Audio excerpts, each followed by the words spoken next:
सम्भाषणसन्देशसंस्कृतमासपत्रिकायां प्रकाशितानां बालकथानां ध्वनिप्रसारणम् इदं बालमोदिनी इति। ईर्ष्यादयः खलु भाराय। कदाचित् कश्चन महात्मा प्रवचनावसरे शिष्यान् अवदत्, यावतां विषये भवताम् ईर्ष्या कोपो वा स्यात् तावन्ति आलुकानि आनेतव्यानि। एकैकस्य उपरि तत्तस्य नाम लिखितं भवेत् इति। अनन्तरदिने जनाः आलुकानि स्वीकृत्य आगताः। एकेन 5 आनीतानि, अन्येन 10, अपरेण इत्योधिकानि। महात्मनः पुरतः आलुकानि आनीय स्थापितानि सर्वैः। ततः महात्मा अवदत्, येन येन यावन्ति आलुकानि आनीतानि तेन तेन तावन्ति एकस्मिन् स्यूते स्थापनीयानि। सप्ताहं यावत् सः आलुकस्यूतः स्कन्धे धर्तव्यः। शयनसमये भोजनसमये वा पार्श्वे स्यात् इति। एतत् किमर्थं करणीयम् इति केनापि न ज्ञातम्। तथापि महात्मनः आदेशं तिरस्कर्तुम् अशक्नुवन्तः ते आलुकानि वहन्तः सप्ताहं यापितवन्तः। तदभ्यन्तरे कानिचन आलुकानि पर्युषिततां प्राप्य दुर्गन्धं प्रसारयन्ति स्म। भारकारणतः आदिनं तेषां वहनमपि कष्टाय भवति स्म। तथापि कष्टेन सर्वं सोढुम्। सप्ताहानन्तरं गुरुः तान् सर्वान् आहूतवान्।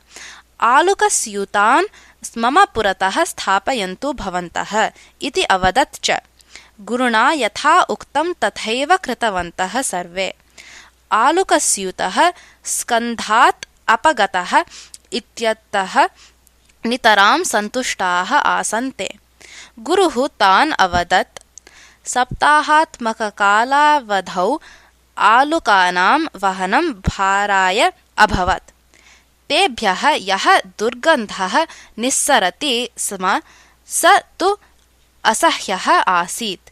इदानीं भारस्य दुर्गन्धस्य च अपगमनात् नितरां सन्तुष्टचित्ताः सन्ति भवन्तः। ईर्ष्याकोपादयः अपि आलुकानि इव। तान् आजीवनं वाहामः वयं। ततः निर्गच्छन् दुर्गन्धः अन्यान् पीडयति, किन्तु वयं तत् न अवगच्छामः।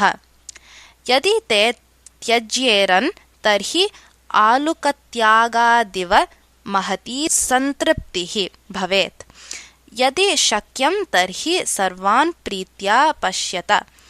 तदा तु मनः सन्तुष्टं, शान्तं, भाररहितं च स्यात्।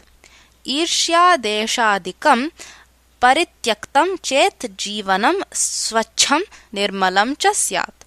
यदि ईर्ष्यादेशादिकं सदा मनसि स्थापयेम तर्हि मनसः अस्वास्थ्यं ततः जीवनस्य दुर्गतिः च भवेत् इति। भवता युक्तमेव उक्तं महोदय। परिणामम् अविदित्वा ईर्ष्यादेशादीन् आजीवनं वहन्तः वयं जीवनस्य व्यर्थतां कल्पयन्तः भवामः इति अवदत् कश्चन भक्तः। महात्मा मन्दहासं प्रकटितवान्।